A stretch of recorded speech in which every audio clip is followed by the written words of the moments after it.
Well, we need to do the intro. Yeah, but we can do it after. You walking. Okay, that's fine. Hello, my name is Mireya, and today we're in Lisbon, and I'm with a very special friend, like very old friend of mine. We know each other since kindergarten. Her name is Maria Yes. Carolina. She likes to be called Carolina now. Yes. Yes. That's my new name. Yes. Sort of. She's Venezuelan Canadian now. Yes. Congrats. Thank you. Thank you. She lives in Toronto, and I don't want to brag, but my friend just finished the Camino de Santiago. Yay! 300 kilometers. It wasn't easy, but I loved every second, Yes. every kilometer of it. So Would you do it again? The second day, I knew I wanted to do it again. Would So you recommend people to do it? yes, 1000%. Yes. One thing that changed your life or your perspective of life doing the Camino? I will say how life can be so simple if you only had a backpack and you realize that all the stuff that we carry with us and we only need our feet to walk and people to meet, and that's all you need. How many stuff did you leave behind? Like from the stuff that you packed? I think I left like 5 things along the way. That's a lot. That's a lot. Yeah, But honestly, even after I finish, I don't miss any of them, and I still don't need them. So for context, we're here in Lisbon. We know each other since we're kids, and we have tried to travel the world together, Yes. and we've met in a few different places now. Yes. Six Like, countries since 6 we're counting countries. yesterday. We counted yesterday, yes. And we're in Lisbon, and it has been a journey because I had this idea in my mind, and I I just went and bought stuff to do this and make this happen. And I was like, Maria, I just need to do this now, and this is what my vision and all that. And we've been searching for a place to record this, and we found this amazing place. We're in MAT. I don't know how to pronounce that. Architect and Technology Museum of Yeah, Portugal. that. Portugal. Thank you. Yes. Yeah, it has been a struggle, and I wanted to invite you for this because I want this to be a creative space. I want for me to kind of help me with the journey of connecting and being creative and all that. And this is a way for me to push myself to be more creative, right? And I wanted to talk to you about your camera because 2 years ago when we met last in Berlin, basically she was in the search a few months before we met. She was in the search of her camera, back then her new camera. And then I remember she doing a very extensive research. So can you tell me a bit of that research? Yeah, of course. So I think also like the background is like what is your entry photography camera, because I think there is like a lot of like love and attachment to it. This was my second one. Second one. So it's like, okay, so how... But which one was your first? My first camera is the one actually I have right now, is a Sony camera. And the reason why I bought it is it has like all the features, basic features that you need for like an entry-level photographer. It's digital. It's digital. Yeah. It's a digital camera. So it was like my entry-level camera, and that's what I used to like fall in love into like photography. So I took it with me everywhere. It's like really compact, and like it really got me into like shooting and going out every day, even though I was like either tired or there was like something in life. Like that camera has a lot of like, I have a lot of attachment to it. You wouldn't sell it or get rid of it? No, it will be with me forever. I understand. You have that one camera. Yeah. So it's like, that was how I fall in love with photography. And then I reach a point where it's like, okay, what is next, right? What year is this that you fall in love with photography? What year was this? That's a or like great around question. I will say around 5-6 years ago. So I will say 2020. Okay. Yes, around that time. Not so long ago, to be honest. It wasn't so long ago. Okay. Yeah.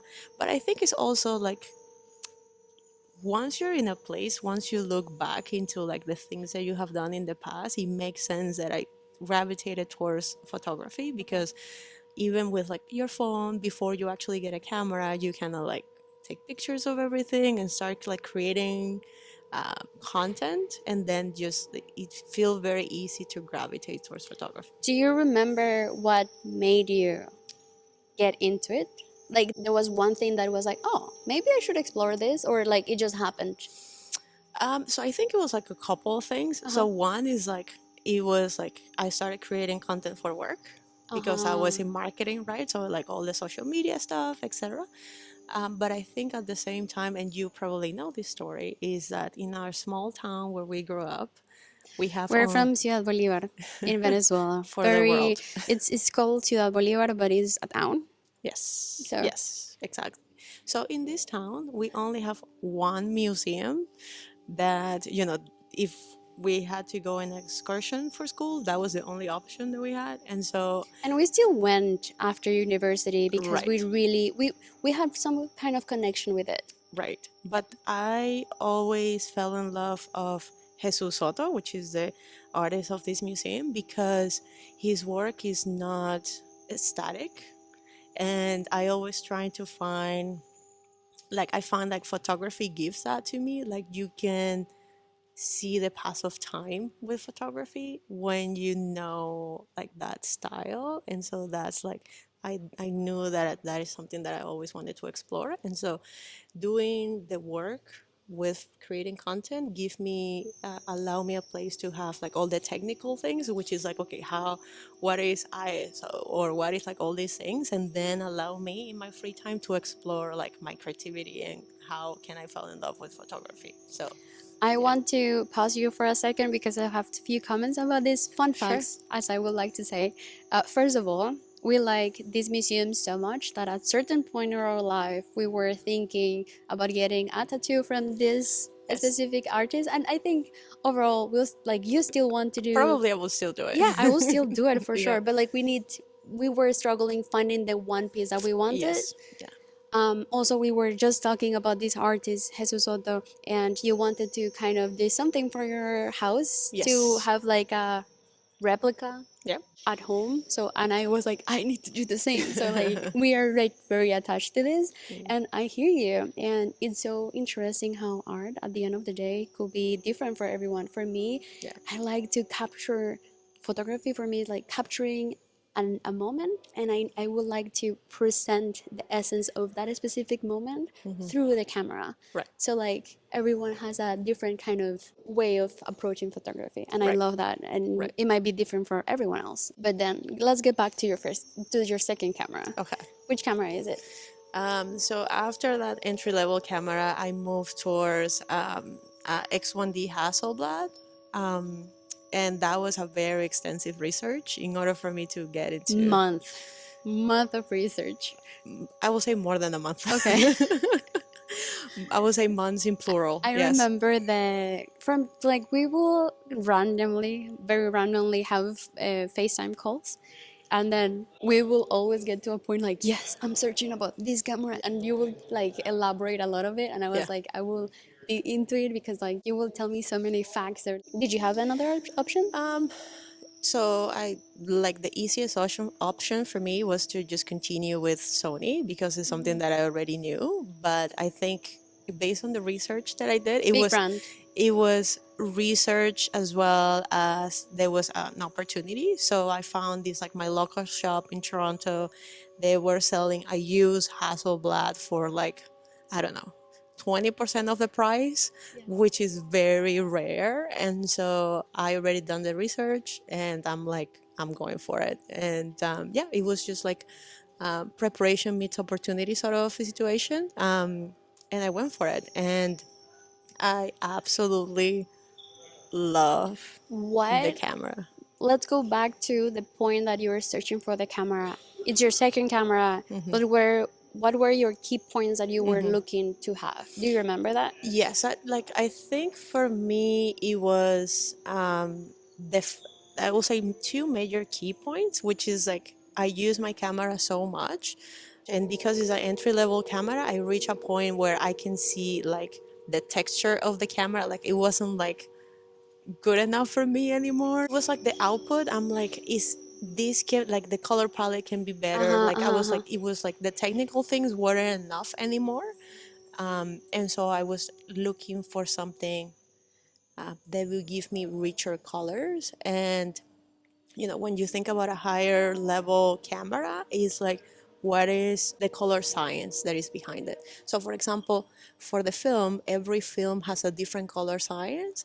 So when you're looking at a digital, what is the color science of a Leica or a Hasselblad or a Sony? Yeah. And I was looking for that jump. That's And exactly. this was the camera that represented the most what you were looking for? Yes, so I did an extensive research only in the color, Wow. and I compared different colors for every single brand, etc.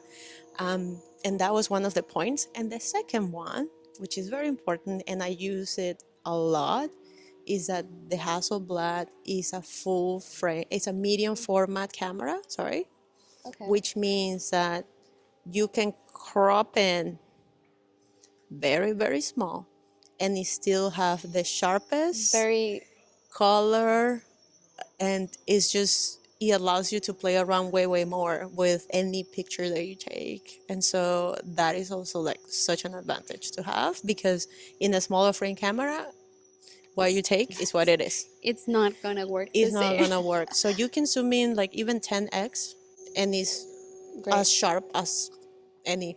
Yeah. So Anything else that you were looking in that one specific camera? Like I'm talking about the research. yeah, I think the research itself, no, I will say those were my two main Okay. points.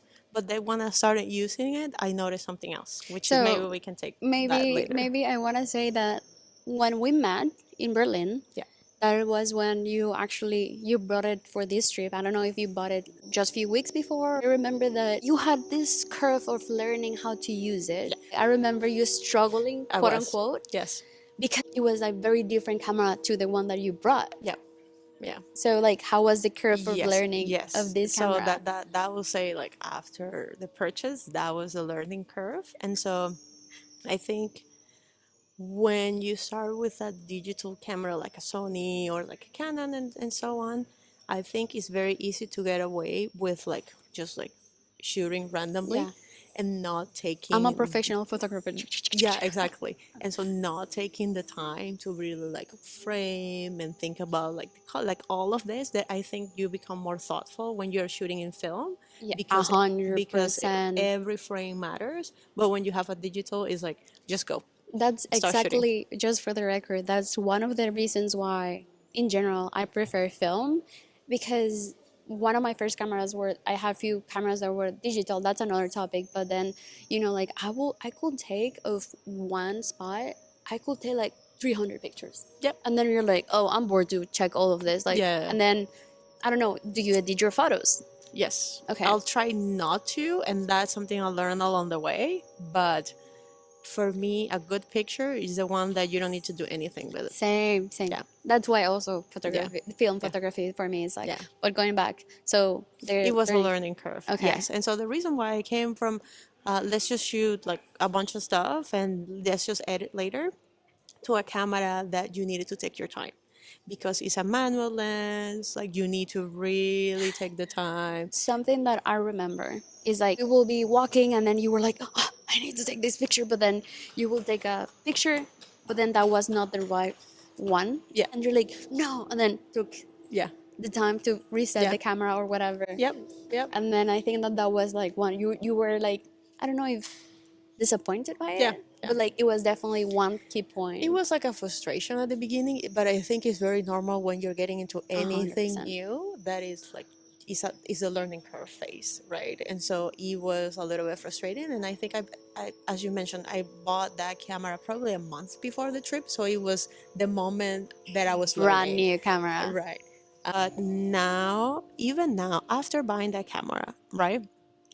It was the learning curve, and now I really take the time to take my photos, and like I really became more thoughtful after Patient. person. Yes. And so it's just finding a frame, if you want like a subject in it, just like waiting and like all of those things that are very normal. But even now today, when I went to the Camino a couple days ago, I brought actually my initial camera. But 1 second, I Yeah. want to ask something else about this purchase and your second camera. One thing that I care about, and I've noticed more now that I have more than one camera at home, how heavy it is, your other camera. Yes, because it's a medium format camera. Okay. And so usually, actually, if you compare medium format cameras, the one that I have is the lightest because Okay. it's supposed to be, you have a 5 times the sensor of a regular camera, and Hasselblad has created a compact medium format. So Okay. yeah, so it is heavy compared to smaller ones, but it is because you're exchanging 100 megapixels compared to Okay. 20. Okay. You know, I was very surprised when I actually told her to do this video. I was like, I want to talk about how you chose and you did your research about your camera. And then she was like, yeah, I can tell you, but I don't actually have it with me. And I was like, what? Yeah, And I was yeah, very surprised. yeah. Well, the reason why I don't have it with me is like when you're doing the Camino, you don't bring a lot of like heavy stuff because you But need she to still walk. brought another lens that she Yes, that's another story. But what I was gonna go back to, stop shaming me. What I was gonna go back to is that when I became very used to taking my time when I'm taking photos, right? And so right now when I came to the Camino, I actually bought a small lens for my first camera that is a manual lens just to have the same experience that I have with the Hasselblad. And so when I was doing the Camino, I just, if there was a frame I like, I stopped. I have to adjust every single thing from the camera, focus whatever I need to focus, and then take the picture. And so I wanted to replicate that experience even with a smaller compact camera because the other one was too heavy and I needed to carry every single day. I also wanted to talk about getting the camera and the research behind it because it's perfect now that I know that you have two cameras. Yeah. And you know, a lot of people that I see this video is like, oh, I would like to take buy a camera, and often I get people asking me in DMs like, hey, what camera should I get? And it's like Yeah. so hard for me to answer that question. It's like, what do you want to do? Yeah. If I was a random person that is coming to you and be like, hey, what camera should I buy? It's like a very hard question, I It know. is. But like, let's say a person that just like taking photos with their phone Mm-hmm. and want it for traveling, like, do you have any recommendation between these two? I will say definitely just get. I will recommend the Sony first Okay, because I think is just to get into the door and fall exactly. in I love was with saying the same. photography, right? And I also think, for example, one of the things that I've been exploring with this small camera is that it has something called like creative settings. So it has a setting that is like painting sort of thing. So it looks like a Monet sort of Oh, texture thing.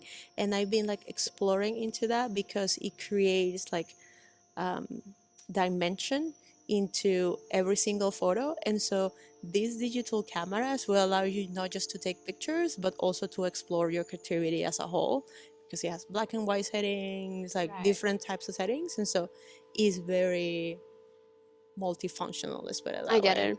Whenever someone will ask me about film photography, it's so hard for me to answer this question, and I will definitely suggest something like a point and shoot camera. Yep. So, like, hey, get in love with this and then decide if you want to invest Yep. because this is an investment. Yep. Like, each camera. Yep. Oh my god, I'm Yep. just gonna cry. Yeah. It is. Yeah. It is. So and also like film, like if you think about it, like even the cameras might not be that expensive to get in, but then you need to reveal up the film and buy the film, and so it just No, becomes, film is so yeah, expensive. so Film it's is so just, yeah. expensive. I was actually thinking the other day about exploring the idea of getting one of those cameras that are like film like, Yep.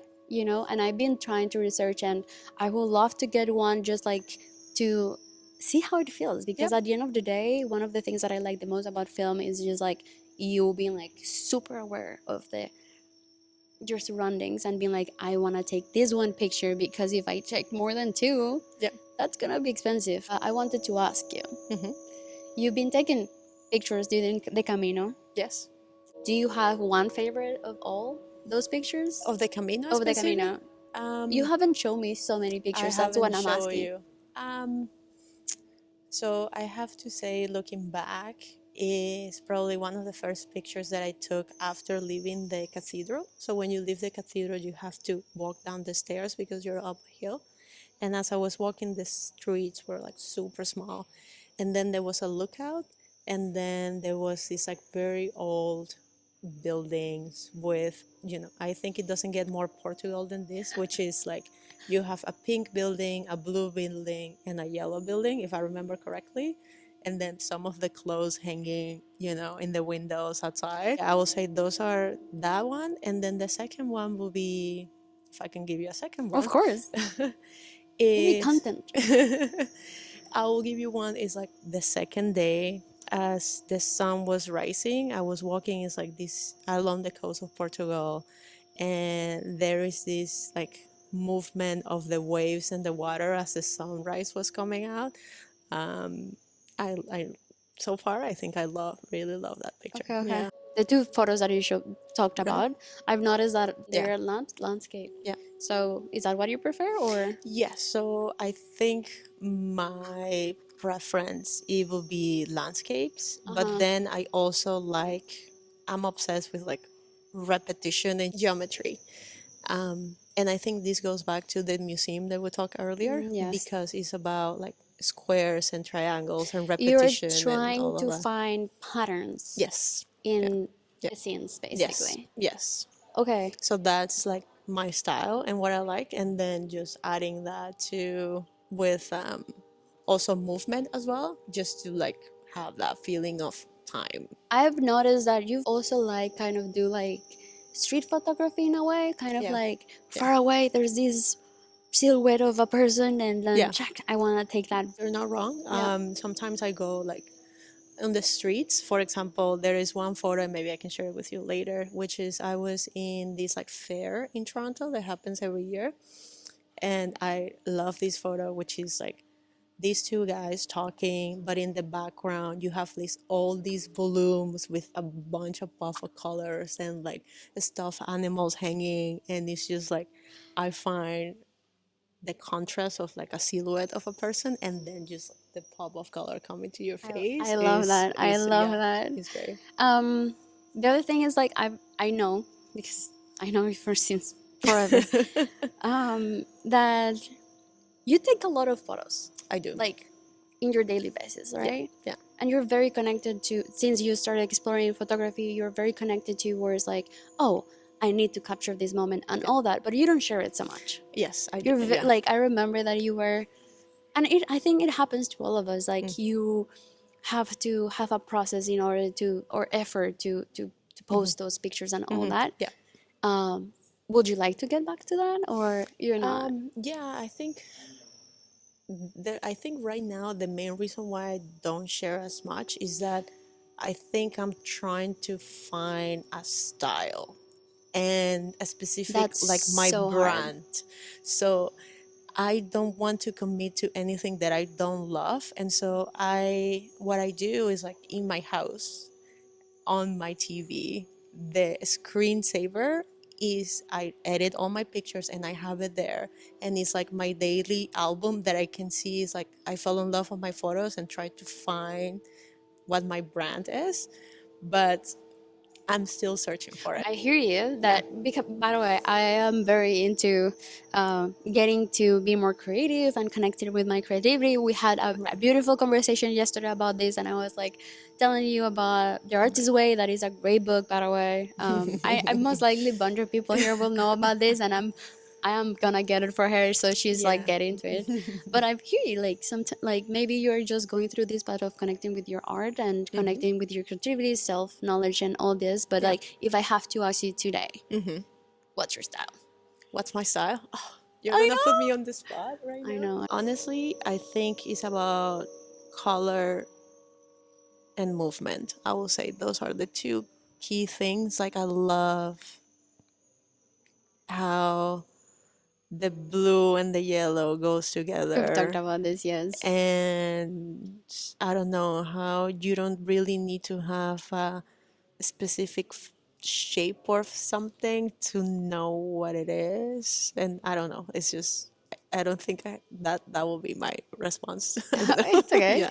It's so it's also fine not to know what exactly it is. You're Yeah. exploring yourself, and that's the beauty Right. of it. Like Yes. you get to take a bunch of pictures and be like, oh no, what did I do today? But then, and that's also what I like. I Mm. will take some pictures, and I will think, this is such a bad picture. I will see it Yeah. a year after, and I'm Mm. like, this is so beautiful. Yeah. Why am I Yeah. so hard with myself? Like, Yeah. Yeah. and Yeah. that's one of the things, key points that I've been struggling with, like Hmm. being kind with myself. Yeah. And I think it's also like maybe something that you think is in the moment, you're like, I think you have this vision, and maybe when you reveal it, when you see it's like, oh, maybe it's not there, something's missing. But then you also need to think about that we are always like evolving. So if you go back to that picture like 6 months later or a year later, it's like, oh, like you see it with different eyes because you went out and shoot, you had experiences, you changed, whatever. And I think that's the beauty of art as well. It's like it's Exactly. always evolving. So Is there something that maybe, since you're learning and exploring and all that, something specific that you haven't explored and then you're curious about? Like, for example, to give you an example, like I'm doing film photography, and at the time, last year, mainly last year, I was like so focused on taking, like doing photo shoots and exploring the interaction with another person and capturing the self. So like, I don't know, that was one go-to for me at the time. right.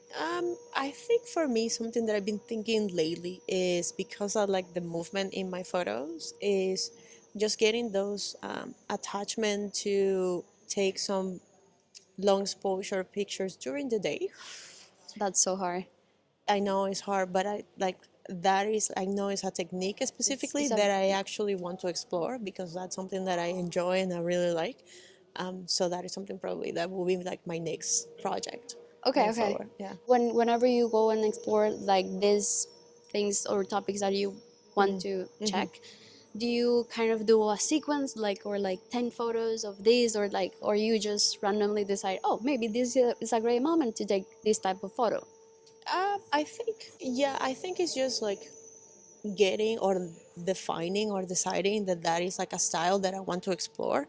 And then I think, for example, for me, my process, the way it works is like, okay, I'm gonna go out and shoot, and I don't put myself the pressure of like, this is exactly what I want or this is a place that I want. It's just like walking. You just go out and get inspired, Literally, basically. you just yeah, and I think that's the beauty of like street photography. If you think about it, it's like okay, you go out and you see a moment, and then you try to transform or mold that moment to the style that you want. I wanted to know that that is somehow called like artist date. Okay. It's like taking yourself out and trying to connect to your creative self, and Yeah. then it will be like you could go to a museum, Yeah. or you can Right. go like to a Yeah. gallery, to like going out and go through a pass and Yeah. decide to take photos. That's Yeah. called like that. So Yeah. it's amazing because without knowing, you're doing this stuff Yeah. just to connect. Yeah. Yeah. Yeah. And something that I think like if someone is like starting is very important to go to the library and get some books of photographers before and look at their photos and look at elements that you like and get inspired because you know it's it's not that you're copying them but you're getting inspired and getting ideas because you get inspired by so many things like this small museum in Ciudad Bolivar is inspiring me to do photography, and then I also look at photographers from like Germany and like whatever, and I just continue to evolve and you merge everything together. What you're just saying is like so important, especially at the beginning when you're discovering yourself or exploring yourself. Like that's a key point, I will say. Like I've done like so many mistakes, and I remember like doing, I don't know, like maybe photos that I might not think that are good, Right. but then it's just because I don't resonate so much with the style. Right. You know what I Yep. mean? Like Yep. I just, maybe it's a great picture for you, but then for me, I'm like just like, no, this is not my favorite Right. because the the essence of it doesn't represent me so much, Yeah. or at least myself at that specific moment. For Right. example, yesterday I was showing you some pictures of mine that they are kind of moved, like the main objects are Right. people, but then like their faces are not so clear or this Right. stuff. I will Right. put some pictures regarding this, but like I just like the movement of the incognito in a Yeah. way, Yeah. having a Okay. person. Yeah, Okay. so that's what one of the things that I like the most, and I love black and white. Yeah. Do you prefer black and white or color? What I found is, and I really don't remember. I was looking, maybe I don't know, some maybe documentary or something. I can't recall, but it was about this artist, and I think, and I love the evolution. So this artist started with black and white because is if you think about elements of photography, color is an element of photography. So it's like, okay, let's remove the element of color because it's such a complex subject on itself. Like you have color theory, and you can go in that rabbit hole really, really fast. It's so intense. And you just were researching for the longest time about the Yeah, color yeah, specific palette from ex- for your camera. exactly, That only exactly. by itself is a, like a Exactly. So I will say, at the beginning, I used to do a lot of black and white because it's like you get used to of, or you focus on other elements like the light, or you focus on movement, or you focus on composition. Like you go into like composition I love. the basics, and then once you nail those down, it's like, okay, add the additional element of color, which is like a whole thing on its own. I also just love that black and white for me. It's just like they have an emotional representation. Yeah, because Very nostalgic. you dream in Very. black and white. You know that, right? It's And so and crazy. you remember in black and white, and that's Hmm. why it I'm has that thinking what I nostalgic. remember. Like I'm not sure. Yeah, yeah, yeah. I will think about it. Yeah, yeah, I'll yes. think about it. I don't know. Have you watched Roma, No, the movie? no. So it's in black and white, Okay. and the reason Yes, I watch it. yeah, yeah, and the Yeah. reason why the director made it in black and white, which he's iconic, was Cuarón, is because it's a memory of him when he was a kid, and you remember in black and white, Wow. and that's the reason why it has that nostalgic feeling when you see it. There's this one documentary. It's about a couple that they met and they got married, and then they both love volcanoes. Yeah, I seen it. Have you watched it? Yeah, yeah, yeah. The picture of that and Mhm. the elements that they chose, and I think overall being creative is about that. It's about choosing the right colors, about the right textures, like all these little elements that will bring so much, Mhm. or it will be too much. Yeah, Adjusting on yeah, what you like and yeah, balancing everything. yeah. So It's like you're the one who is curating what your audience sees, and it's like you want them to see a lot, or you want them to see just a little bit, to for them to imagine the rest. Like you're the judge, you're the curator, and I think that's why you need an eye for it, because it's like, what are you trying to say right at the end of the day, or what are you trying to inspire in terms of like emotions. So I guess, well, you know that my account on Instagram is called Expire Film Stories, mm-hmm, and I started with that name because I wanted to share. I'm doing film. mm-hmm, Those expired stories behind the photo mm-hmm, in a way that, you know, like I just have one frame right, to share the full context of that one moment. right, So that's one of the main goals in my life. But mm, yes, eventually I will start sharing about the stories of each photos of or the photos that I like the most that I've right, taken. mm-hmm. uh, Last question, because we've been talking for a long time. Thank you so much for being here. I'm so excited. For real. I hope people watch this. They will love it, I no doubt. I'm a bit shy because people is staring sometimes, Yeah, and yeah, yeah, it's yeah. okay. It's okay. um so my question, Mm-hmm. you've been 5 years, you said, Yeah, taking 5, yeah. pictures. Is there one picture that you remember the most and you're like, I'm very proud about this one picture? And you already talked about certain that Yeah, you yeah. took in the Camino and all that, but like, I think the one picture, and it's funny when usually when they ask you questions like this, usually you have like right away a thought that that pops that's into what I your want. mind. Um, That's the one that I want. and so is this picture that I took early in my photography journey that I really, really love. Where So was it? it was in Toronto. It was in Dundas Square, where you have the sign that says Toronto. Wait. Oh, Canada. Every time that she talks about Canada or anyone talks about Canada, I'm Oh just my singing gosh. the. So they have this like small sort of fair in it, and so they had carousel, right? And so I take my tripod, and then it was at night, and I wanted to take the lights of the carousel going around and around, right?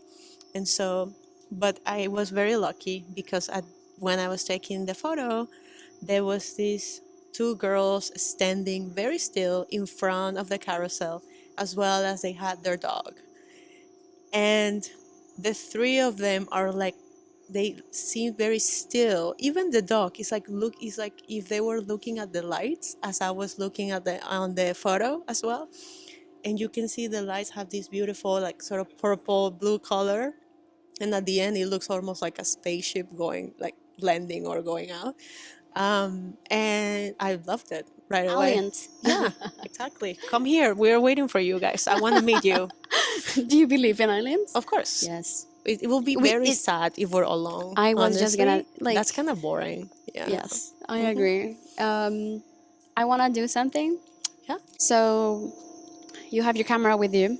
Sure. And today we've talked about your camera, and I would like us to do kind of a game where you get to take a picture of me with your camera, but I also get to take a picture of you.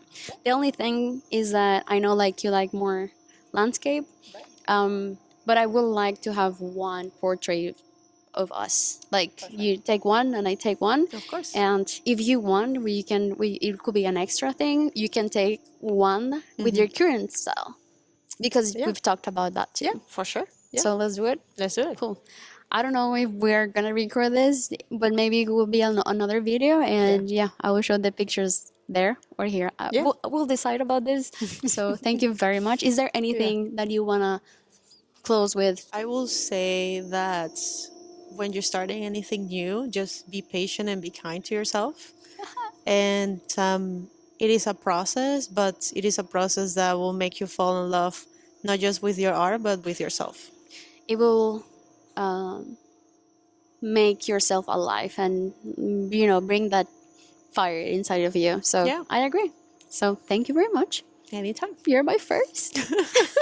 I'm so excited. Thank you.